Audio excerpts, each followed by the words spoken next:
नमस्कार, तेज हरियाणा की फटाफट 25 बड़ी खबरों के बुलेटिन में आपका स्वागत है। आज है 27 दिसंबर, दिन रविवार। यदि आप हरियाणा से हैं तो सबसे पहली गुजारिश, आप प्लीज़ जल्दी से चैनल को सब्सक्राइब जरूर कर लें। तो चलिए बिना कोई वक्त गवाए, बिना ब्रेक की शुरुआत करते हैं फटाफट 25 बड़ी खबरों की। किसान 29 दिसंबर को सरकार से मिलने को हुए राजी, कहा आंदोलन को बदनाम करना बंद करे सरकार। सरकार से बातचीत के न्योते की चिट्ठी पर किसानों ने शनिवार को फैसला ले लिया। संयुक्त किसान मोर्चा ने तय किया है कि बातचीत फिर शुरू की जाएगी, लेकिन शर्तें जारी रहेंगी। किसानों ने सरकार से मीटिंग के लिए 29 दिसंबर को सुबह 11 बजे का वक्त मुकर्रर किया है, लेकिन कहा है कि तीनों कृषि कानूनों को वापस लेने की संभावनाएं और मिनिमम सपोर्ट प्राइस की कानूनी गारंटी बातचीत के एजेंडे में होनी चाहिए। किसानों ने सरकार को ये जो चिट्ठी लिखी है उसमें कहा है कि सरकार को पिछली मीटिंग्स के बारे में गलत जानकारियां नहीं फैलानी चाहिए। सरकार की पूरी मशीनरी ने किसान आंदोलन को बदनाम करने की जो मुहिम छेड़ी है उसे तुरंत बंद करना चाहिए। किसानों की तरफ से एक प्रपोजल भी दिया गया जिसमें लिखा गया है कि commission for the air quality management ordinance के तहत सजा के प्रोविजंस किसानों पर लागू नहीं हो। इस ऑर्डिनेंस में संशोधन कर नोटिफाई किया जाए। वहीं पर इलेक्ट्रिसिटी अमेंडमेंट बिल में बदलाव भी बातचीत के एजेंडे में शामिल होना चाहिए। क्रांतिकारी किसान यूनियन के अध्यक्ष दर्शन पाल ने बताया कि पंजाब और हरियाणा में टोल स्थायी तौर पर खुले रहेंगे। 30 दिसंबर को सिंघू बॉर्डर से ट्रैक्टर मार्च निकालेंगे। हम दिल्ली समेत पूरे देश के लोगों से अपील करते हैं कि यहाँ आकर हमारे साथ नया साल मनाएं। फरीदाबाद में पुलिस पर परिवार को 3rd डिग्री टॉर्चर करने के आरोप, डर के मारे गुरुग्राम जाकर युवती ने दे दी जान। हरियाणा में फरीदाबाद पुलिस पर गंभीर आरोप लगे हैं। पुलिस के डर से फरीदाबाद की लड़की ने गुरुग्राम जाकर सुसाइड कर ली है। बताया जा रहा है कि पुलिस ने मृतका के परिवार वालों को 3rd डिग्री टॉर्चर दिया था, जिससे परिवार की 22 वर्षीय बेटी डर गई और उसने अपनी जिंदगी खत्म कर ली। अब परिजनों ने बेटी का शव लेने से इनकार कर दिया। वे पुलिस वालों के खिलाफ कार्रवाई की मांग कर रहे हैं। सुसाइड गुरुग्राम के राजेंद्र पार्क इलाके में की गई है। परिजनों का कहना है कि उनकी बेटी पुलिस के डर से खुदकुशी की और वे आरोपियों को इसके लिए कड़ी से कड़ी सजा दिलाएंगे। इस मिली जानकारी में पीड़ित परिवार किसी मुकदमे के आरोपी हैं। मामले में कार्रवाई करते हुए पुलिस ने परिवार को 3rd डिग्री दी थी। आरोप यह है कि साली के सामने जीजा को पुलिस ने नंगा करके बेरहमी से पीटा था। नए साल पर मिलेगी सौगात, FMDA शुरू करेगी सिटी बस सेवा। नए साल 2021 में शहरवासियों को नई सौगात मिलने वाली है। फरीदाबाद महानगरीय विकास प्राधिकरण सिटी बस सेवा की शुरुआत करेगा। इसके लिए गुरुग्राम में बसें मंगवाई गई हैं। इसके लिए अधिकारियों की टीम रूट चार्ट तैयार करने में जुटी है। पिछले दिनों ही राज्य सरकार ने गुरुग्राम की तर्ज पर फरीदाबाद में भी सिटी बस सेवा शुरू करने की मंजूरी दी है। करीब 22 लाख की आबादी वाले इस शहर में अभी तक सेक्टर से दूसरे सेक्टर अथवा एक कॉलोनी से दूसरी कॉलोनी में आने जाने के लिए सार्वजनिक परिवहन की सुविधा नहीं है। ऐसे में शहरवासियों को अपने निजी साधन या फिर ऑटो से धक्के खाने पड़ते हैं। अधिकारियों की माने तो पहले चरण में गुरुग्राम में 20-25 बसें मंगवाई जाएंगी। मोदी सरकार के लिए फिर नई मुसीबत। किसान आंदोलन के बाद SYL देगा टेंशन। नए साल में दिल्ली कूच करेंगे किसान। किसान आंदोलन खत्म नहीं हुआ कि अब सतलुज यमुना लिंक नहर की नई मुसीबत बनने को तैयार हो गई है, क्योंकि हरियाणा के किसानों ने नए साल की शुरुआत में ही इस मुद्दे को लेकर दिल्ली कूच करने का ऐलान कर दिया है। इसके लिए जल्दी ही जन जागरण अभियान भी शुरू किया जाएगा। हरियाणा युवा संघर्ष समिति के अध्यक्ष व अटेली से पूर्व विधायक नरेश यादव ने एक प्रेस कॉन्फ्रेंस के बाद ये बातचीत की है। यादव ने बताया कि इस मामले में केंद्र सरकार का रवैया ढुलमुल ही है, इसलिए आज तक भी दक्षिण हरियाणा के अहिरवाल क्षेत्र के किसानों को एक एक बूंद पानी के लिए तरसना पड़ा है। भूजल स्तर गिरता ही जा रहा है। अब हजारों फीट पानी नीचे पहुंच चुका है। प्रदेश सरकार ने एरिया को डार्क जोन घोषित कर रखा है। किसान ट्यूबवेल नहीं लगा सकते, ऐसे में नहरी पानी ही समाधान है, लेकिन वो भी पंजाब दबा कर बैठा है। यादव ने कहा कि सुप्रीम कोर्ट ने हरियाणा के हक में फैसला दिया था, इसके बावजूद पंजाब भी पानी हरियाणा को देने के लिए तैयार नहीं है। पंजाब के मुख्यमंत्री कैप्टन सिंह को हट छोड़कर किसानों के बारे में सोचना चाहिए। जानवर की वजह से गई जान, बाइक सवार युवकों के अचानक सामने आई नीलगाय। हरियाणा के हिसार जिले में हांसी के गांव गड्डी निवासी 2 युवक खेतों में काम करके लौट रहे थे कि उनके रास्ते में उन्हें मौत मिल गई। हादसा नीलगाय के अचानक सामने आने से हुआ। नीलगाय के सामने आने से संतुलन बिगड़ा और बाइक हादसाग्रस्त हो गई। हादसे में दोनों युवक बुरी तरह से घायल हो गए थे। राहगीरों ने उन्हें हॉस्पिटल में पहुंचाया, उनके परिजनों को भी खबर दी। हॉस्पिटल में इलाज के दौरान दोनों युवकों ने दम तोड़ दिया। मृतकों की पहचान 30 वर्षीय नवीन, 22 वर्षीय प्रदीप के तौर पर हुई है। दोनों एक दूसरे के पड़ोसी है। पानीपत में किसानों का टोल फ्री जारी, टोल प्लाजा को अब तक 50 लाख का नुकसान। कृषि कानूनों के विरोध में किसानों का टोल फ्री शनिवार को भी जारी रहा। पानीपत के LNT व डाहर टोल प्लाजा शनिवार सुबह 10:30 बजे से फ्री चल रहे हैं। दोनों टोल प्लाजा पर शुक्रवार से ही किसानों ने डेरा डाला हुआ है।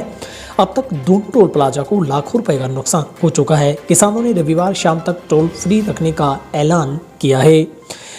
पहली बार एक दिन के लिए टोल फ्री करवाए गए थे, जिसके बाद किसानों ने 3 दिन के लिए टोल फ्री करवाने की आह्वान किया था। पानीपत में भारतीय किसान यूनियन के जिला प्रधान कुलदीप बनाला ने की नेतृत्व में किसानों ने दोनों टोल फ्री करवाए हैं। दोनों टोल पर किसान डेरा डाले हुए हैं ताकि किसी वाहन से टोल न वसूला जा सके। प्रदेश में फिर बढ़ने लगी ठंड। हिसार व करनाल में रात का तापमान 2.5 डिग्री रहा, जो कि सामान्य से 5 डिग्री कम। दिन में कहीं कहीं बादल भी छाए। मौसम विभाग के मुताबिक 27 दिसंबर से मौसम का मिजाज बदलने की संभावना है। उत्तर हरियाणा के पंचकुला, यमुनानगर, अंबाला, कुरुक्षेत्र, करनाल व आसपास के इलाकों में हल्की बारिश हो सकती है। अन्य इलाकों में कहीं कहीं धुंध असर दिखा सकती है। 27 व 28 दिसंबर को शिमला में बर्फबारी हो सकती है। इसका असर मैदानी इलाकों में होगा। 28 व 29 दिसंबर को हरियाणा में शीतलहर चलने व पाला जमने की संभावना है। इससे रात का तापमान 3 से 5 डिग्री तक कम होने की संभावना है।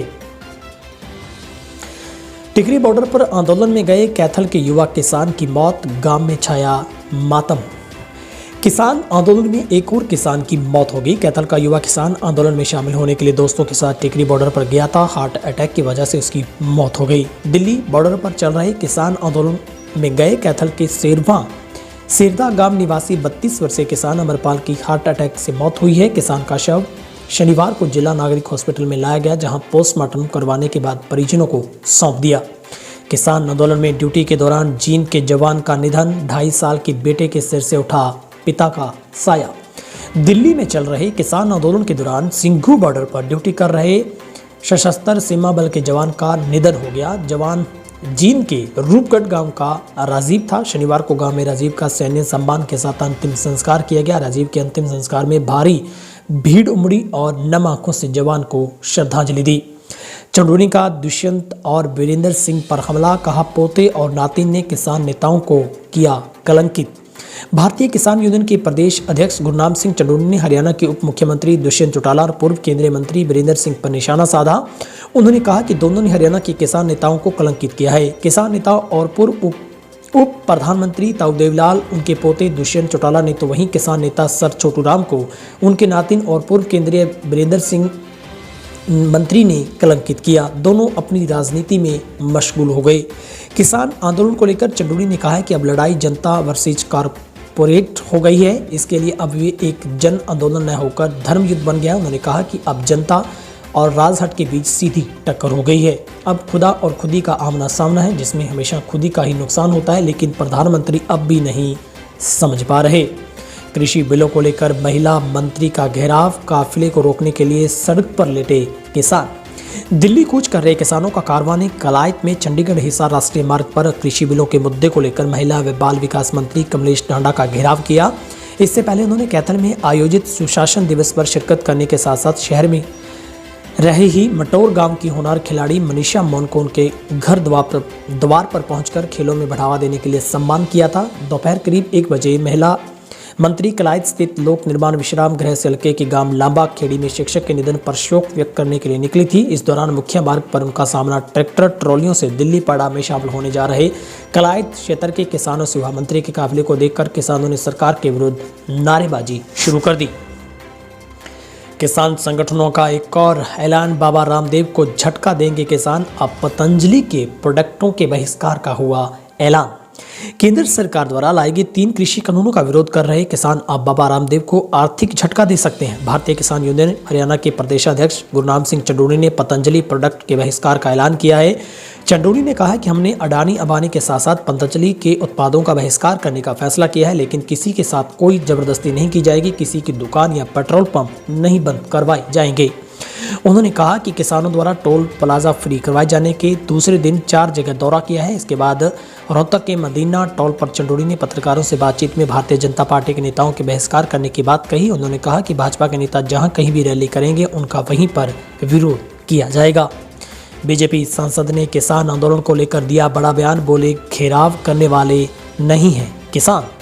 मुख्यमंत्री खट्टर, डिप्टी सीएम और कृषि मंत्री का घेराव करने वाले किसान नहीं बल्कि असामाजिक तत्व हैं। ये कहना है रोहतक से भाजपा के सांसद डॉक्टर अरविंद शर्मा का। उन्होंने कहा कि किसान तो शांत स्वभाव का होता है, वे हिंसक नहीं होता। सांसद महोदय ने भी यही कहा है कि अब वे आंदोलन नहीं बल्कि इसमें राजनीति घुस गई है। कमरे में लगी आग से जिंदा जला शख्स 2 साल पहले ही पत्नी ने छोड़ दिया था साथ। यमुनानगर थाना फर्कपुर एरिया की तारा कॉलोनी में रहने वाले 30 वर्षीय व्यक्ति की संदिग्ध परिस्थितियों में कमरे में आग लगने से मौत हो गई। आसपास के लोगों ने जब कमरे में धुआं निकलते देखा तो इसकी सूचना पुलिस को दी। पुलिस ने मौके पर पहुंचकर कमरे को खोला तो गौरव का शव कमरे में पड़ा था और कमरे में बड़ा सामान पूरी तरह से जलकर खाक हो गया। किसान संगठनों ने जेजेपी के अध्यक्ष की कोठी का किया घेराव, न मिलने पर फाड़ा ज्ञापन। कृषि बिलों के विरोध में जहां किसान पिछले लगातार 4 माह से संघर्ष कर रहे हैं, वहीं पर 1 माह से दिल्ली में आंदोलन पर बैठे हुए हैं। केंद्र सरकार द्वारा लागू किए गए कृषि बिलों को रद्द करने की मांग को लेकर प्रदेश में भाजपा के विधायकों व उनके अध्यक्षों की कोठियों का घेराव किसान संगठन रूप से कर रहे हैं। इसी कड़ी के चलते गांव मामूपुर में सब डिवीजन टोहाना के सैकड़ों किसानों ने जेजेपी के अध्यक्ष निशांत सिंह की कोठी का घेराव किया। वहीं उन्होंने निशांत सिंह के अपने निवास पर मौजूद न होने के कारण उनके परिवार के सदस्यों के सामने ज्ञापन को फाड़ दिया। पूर्व राष्ट्रपति द्वारा गोद लिए गए गांव में चलाया गया बंदर पकड़ो अभियान। पूर्व राष्ट्रपति प्रणब मुखर्जी द्वारा गोद लिए गए गांव दोहला में बंदरों के बढ़ते आतंक को देखते हुए ग्रामीणों ने आपस में चंदा एकत्र कर बंदर पकड़ने का ठेका दिया है, जिसके बाद गांव में बंदर पकड़ो अभियान चलाया गया। इस अभियान के दौरान 75 बंदर पकड़े गए हैं। दूधराज के जंगल व अरावली की पहाड़ियों में छोड़ा गया। यहाँ पर कई सालों से बंदरों का आतंक दिनों दिन बढ़ता जा रहा है। गांव में उत्पाद मचाने वाले कटखने बंदर कई स्कूली छात्र छात्राओं को अब तक घायल कर चुके हैं। बीजेपी के प्रशिक्षण शिविर का किसानों ने किया विरोध, दिखाए काले झंडे। किसानों व विपक्षी पार्टियों में शनिवार को हांसी व बीजेपी कार्यकर्ताओं की मीटिंग का विरोध कर दिया। काले झंडे लेकर किसान हिसार चुंगी पर लीग ग्राउंड हॉल के समक्ष नारेबाजी की। विरोध की सूचना मिलते ही डीएसपी विनोद शंकर भारी संख्या में पुलिस बल के साथ पहुंचे। डीएसपी ने विरोध कर रहे किसानों को समझाने का प्रयास किया। किसानों ने शांतिपूर्ण तरीके से करीब 1 घंटे विरोध किया व उसके बाद वापस चले गए। किसानों के लिए लगाया गया आइसक्रीम का लंगर, कहा यह सेवा ऐसे ही चलती रहेगी। करनाल में टोल प्लाजा फ्री के दूसरे दिन भी किसानों के लिए लगे लंगर में पंडाल में पिज्जा गुलाब जामुन के बाद किसानों ने आइसक्रीम का लंगर लगाया। करनाल के फुसगढ़ गांव की तरफ से ये लंगर सेवा लगाई गई है। ठंड में किसानों के लिए आइसक्रीम का लंगर लगाया गया। साथ ही सरकार को संदेश भी दिया गया कि दिल्ली की ओर जाने वाले किसान आइसक्रीम का लुत्फ उठाते हुए दिखें और लंगर सेवा ऐसी ही चलती रहेगी जब तक हमारी मांगों को मान नहीं लिया जाता। किसानों ने बीजेपी सांसद की कोठी का किया घेराव, दे डाली सबसे बड़ी चेतावनी। केंद्र सरकार की तीनों नई कृषि कानूनों को लेकर किसानों का आक्रोश बढ़ता जा रहा है। हरियाणा में किसान अब लगातार भाजपा विधायक, मंत्री या सांसदों का विरोध कर रहे हैं। इसी कड़ी में शनिवार को सोनीपत में स्थित रमेश कौशिक सांसद की कोठी का भी किसान घेराव करने पहुंचे, जमकर सरकार के खिलाफ नारेबाजी की। किसानों की सिर्फ एक मांग थी कि इन तीनों कृषि कानूनों को रद्द किया जाए। सरकार रोजगार नहीं देगी तो आंदोलन में मरने वाले किसानों को परिवारों को हम देंगे नौकरी, अभय सिंह चौटाला का बड़ा बयान। जो कृषि कानूनों को रद्द करवाने की मांग को लेकर किसानों का धरना लंबा होता जा रहा है। जो किसानों के धरने पर पहुंचने वाले नेताओं की लिस्ट भी लंबी होती गई है। किसानों के धरने पर इनेलो नेता अभय सिंह चौटाला, विधायक सोमवीर सागवान, किसान नेता ऋषिपाल अंबावता पहुंचे और मोदी सरकार पर जमकर निशाना साधा। अभय चौटाला ने कहा कि भाजपा सरकार ने केवल लोगों का परगलाने का काम किया। ये तीनों कृषि कानून किसानों को बर्बाद करने वाले हैं। पहले ये आंदोलन केवल पंजाब से शुरू हुआ था, अब पूरे देश का किसान जागरूक हो चुका है। दिल्ली एनसीआर के चारों किसान 1 महीने से सड़कों पर बैठा है। हमने किसी कृषि कानूनों का विधानसभा में विरोध किया था। इन्होंने शुरू से ही किसान और गाँव की पार्टी और पूरी तरह से किसानों के साथ है। नवविवाहिता ने ससुर पर लगाए दुष्कर्म के आरोप। पलवल जिले के गांव में नवविवाहिता ने अपने ही ससुर पर चाकू की नोक पर दुष्कर्म करने का आरोप जड़ा है। महिला थाना प्रभारी रेखा ने बताया कि नवविवाहिता ने पुलिस को दी गई शिकायत में कहा है कि उसकी शादी फरवरी माह में हुई थी, जिसकी कुछ ही दिन बाद जब वह घर पर अकेली थी तो उसके ससुर ने चाकू उसकी गर्दन पर लगा दिया, दुष्कर्म किया, जिसके बाद मौका मिलता ही वो दुष्कर्म करता रहा। हरियाणा में अब कोरोना से धीरे धीरे राहत मिलती हुई दिखाई देने लगी है। प्रदेश में पिछले 24 घंटों में करीब 400 केस आए हैं और वहीं अब रोजाना ही यही हाल है जो कि 300 से 400 केस देखने को मिल रहे हैं, जहां पर प्रदेश में 392 लोगों की कोरोना रिपोर्ट पॉजिटिव पाई गई है तो 600 लोगों को डिस्चार्ज किया गया। वहीं पर फतेहाबाद जिले में कोई भी कोरोना का पॉजिटिव केस है वो नहीं मिला है। गुरुग्राम में 99 लोगों की कोरोना रिपोर्ट पॉजिटिव पाई गई। फरीदाबाद में 41, सोनीपत में 30, हिसार में 18, अंबाला में 18, करनाल में 27, पानीपत में 21, रोहतक में 7, रेवाड़ी में 4, पंचकुला में 22, कुरुक्षेत्र में 28, यमुनानगर में 28, सिरसा में 9, महेंद्रगढ़ में 2, भिवानी में 6, झज्जर में 10, पलवल में 3, कैथल में 1, जींद में 14, नूंह में 1 और चरखी दादरी में भी 3 कोरोना पॉजिटिव पाए गए हैं। फिलहाल प्रदेश का रिकवरी रेट 97.16% पर पहुंचा है और ठीक होने वालों की संख्या 2,53,145 पर। अब तक प्रदेश में कुल 2,60,545 लोग कोरोना पॉजिटिव पाए गए हैं। हरियाणा में हर 10 किलोमीटर के दायरे में कॉलेज बनाने की तैयारियां, बेटियों की शिक्षा के लिए सरकार तैयार। हरियाणा के मुख्यमंत्री ने कहा है कि राज्य सरकार ने अन्य इलाकों के साथ साथ प्रदेश में शिक्षा, खासकर बेटियों की शिक्षा के लिए भी काफी काम किया है। पहले लड़कियों के लिए 20 किलोमीटर के दायरे में एक कॉलेज बनाने की योजना बनाई थी, जिसे अब 15 किलोमीटर कर दिया है। जल्दी ही सीमा को भी 10 किलोमीटर किया जाएगा ताकि हमारी बेटियों को शिक्षा के लिए ज़्यादा दूर न जाना पड़े। साथ ही शिक्षा के बजट में भी 15% की उल्लेखनीय बढ़ोतरी की गई है ताकि शिक्षा से जुड़े कार्य और परियोजनाओं को आगे बढ़ाने में पैसे की कोई भी कमी महसूस न हो। सोमवार को हजारों किसानों के साथ सिंघू बॉर्डर पहुंचेंगे अभय सिंह चौटाला। आईएनएलडी के प्रदेशाध्यक्ष नफी सिंह राठी ने शनिवार को बयान जारी करते हुए कहा है कि नेता अभय सिंह चौटाला सोमवार 28 दिसंबर को सुबह 11 बजे राई के विश्राम गृह पहुंचेंगे और वहां से हजारों किसानों के साथ सिंघू बॉर्डर पर किसान आंदोलन को समर्थन देंगे। इससे पहले अभय सिंह चौटाला ने 9 दिसंबर को टिकरी बॉर्डर पर पहुंचकर किसान आंदोलन का समर्थन दिया था। राठी ने कहा कि आज पूरे देश का किसान केंद्र द्वारा बनाए गए 3 कृषि कानूनों के खिलाफ देश की राजधानी के बॉर्डर पर पिछले 1 महीने से आंदोलन कर रहा है, जहां पर आम आदमी इस भीषण ठंड में अपने घरों में सुख की नींद सोता है, लेकिन देश का अन्नदाता सड़कों पर सोने को मजबूर है। उन्होंने कहा कि अभय सिंह चौटाला आंदोलन के पहले दिन से ही काले कानूनों के खिलाफ किसानों के पक्ष में खड़े हैं और लगातार अन्नदाता की आवाज को हर मुमकिन प्लेटफॉर्म पर उठा रहे हैं। हरियाणा में निकाय चुनाव आज से कोरोना के लक्षण वाले मरीजों के लिए रिजर्व होगा आखिरी घंटा। रविवार को हरियाणा में नगर निगम अम्बाला, पंचकुला, सोनीपत, नगर परिषद रेवाड़ी और नगर पालिका सांपला, धारूहेड़ा, वेकुलाना और सिरसा के वार्ड नंबर 29 के लिए उपचुनाव होंगे। हरियाणा चुनाव आयोग द्वारा इसके लिए सभी प्रबंध कर लिए गए हैं। हरियाणा चुनाव आयुक्त डॉक्टर दिलीप ने बताया कि मतदान सुबह 8:30 बजे से शाम 5:30 बजे तक होगा। मतदान का अंतिम 1 घंटा कोविड के लक्षण वाले मतदाताओं के लिए रखा गया है। कुल 137 वार्डों के लिए मेयर पद के लिए 56 और काउंसलर के पद के लिए 575 उम्मीदवार मैदान में हैं। इस चुनाव के लिए 11,000 कर्मचारी लगाए गए हैं। कुल 893 पोलिंग बूथ, जिसमें से 130 संवेदनशील और 145 अति संवेदनशील बूथ हैं, जिसके लिए अतिरिक्त पुलिस बल भी तैनात किया गया है। चुनाव में लगभग 7,82,652 मतदाता अपने मतों का प्रयोग करेंगे। आज और कल पंजाब से 30,000 किसानों का दिल्ली कूच। 30 दिसंबर तक विदेश से भी पहुंचेंगे पंजाबी। कृषि कानूनों के खिलाफ पंजाब से किसान शनिवार को दिल्ली कूच करेंगे। दिल्ली कूच के 1 माह पूरे होने पर किसान नेता 15,000 किसानों के साथ खनौरी सीमा से दिल्ली में प्रवेश करेंगे। किसान नेताओं ने दिल्ली कूच को लेकर तैयारी पूरी कर ली है। 27 दिसंबर को डब्बाली बॉर्डर से दिल्ली में 15,000 किसान प्रवेश करेंगे, जहां पर उग्राहा ने दिल्ली कूच को लेकर केंद्र सरकार के झूठे प्रचार को उजागर करने वाले किसानों के अधिकारों को पेश करने वाली 2.5 लाख पंजाबी भाषा और 50,000 हिंदी भाषा में छपे पर्चे घर घर वितरित किए हैं। यूनियन के महासचिव सुखदेव सिंह कोकरी कला ने कहा है कि केंद्र के अड़ियल रवैये के कारण दिल्ली बॉर्डर पर हजारों की संख्या में किसान खुले आसमान के नीचे पड़े हैं। इसके बावजूद देश के प्रधानमंत्री किसानों की समस्या को लेकर गंभीर नहीं है। उधर किसान आंदोलन का 1 माह का वक्त पूरा, कड़ाके की सर्दी में गांधीगिरी पर टिके हैं किसान।